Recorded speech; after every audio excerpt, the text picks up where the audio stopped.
Ford Ranger na nawala ng buhay, ginamitan ng handos tulak para tumuyok-tuyok yung gulong. Bali tinuwing na lang to papunta dito sa atin. Ayan. So ang gagawin natin ay paandarin natin agad. Yan, so kapag ini-start natin ay parang gusto niyang umandar pero hindi niya kayang tumuloy. So ganyan lang yung kaya niya.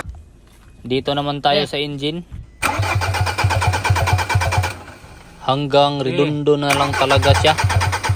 Yan, so bali apiki talaga yung kahimtang nito. So ang una nating ginawa ay tingnan natin yung fuel natin kung meron bang pugsit-pugsit. Ayan, start dia Matski. Yun, so kita natin na malakas naman yung pugsit-pugsit. Ibig sabihin ay walang problema yung fuel lines. Kita natin na gusto talagang umandar ng engine pero hindi niya kayang tumuloy. Bali, ginamitan pala natin to ng bulang kristal pero wala siyang trouble code. Kaya wala tayong pattern dito kung ano ba yung susundin natin. Kaya ginamitan ko na lang muna ng hula-hula dito. Yan, so gano'n naman talaga lalo na pag hindi siya makita sa bulang kristal ang balatian.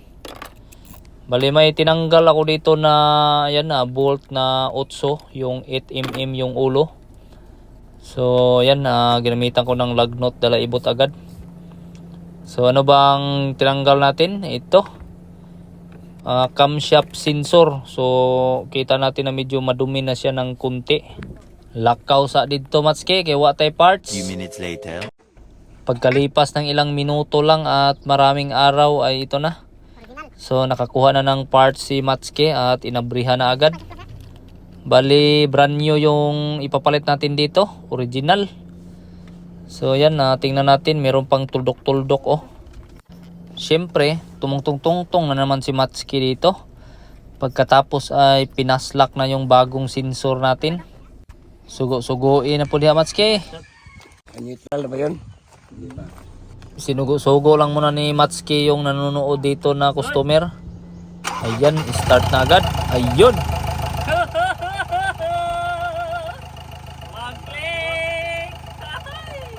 Sarap ng feelings ni Matski dito. Worth it yung tuwad-tuwad style. Good job! One click! One click. Oy, perting one click ka. Natin yung iba. Yun. Start ulit. Start!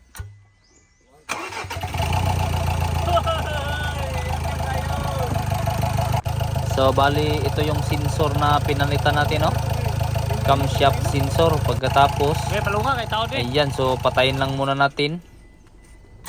So dahil sa umandar na siya ay ayan, dito tayo sa turbo hose.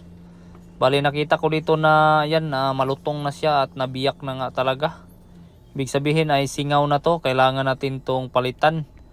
Tsaka ito pa, nakita ko yung taklob ng reservoir ginamitan na ng original na taklob. Mobile pa talaga yung nakasulat. So bali dahil sa apiki yung kahimtang ay kailangan natin tong palitan.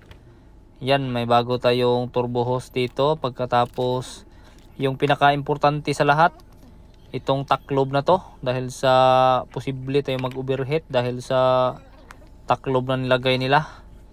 Yan, so basic lang. Ayan, ito na yung mukha pagkatapos nating maggalaw yung engine ng Ranger na to. Nilinisan natin ng kunti, medyo sinaw-sinaw na. Start.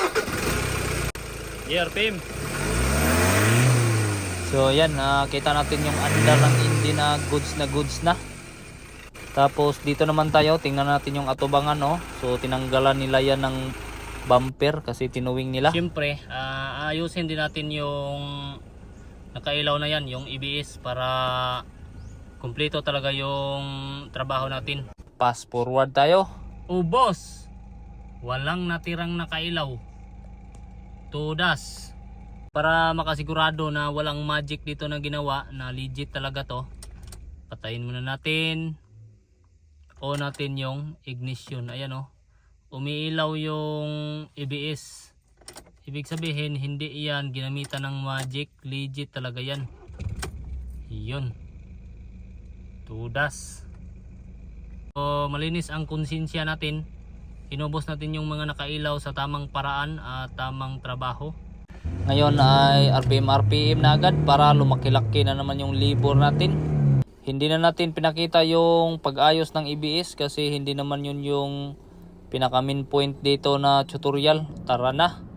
So dito naman ay dahan-dahan lang yung test drive natin para makaiwas tayo sa tumikalbong. Maraming salamat.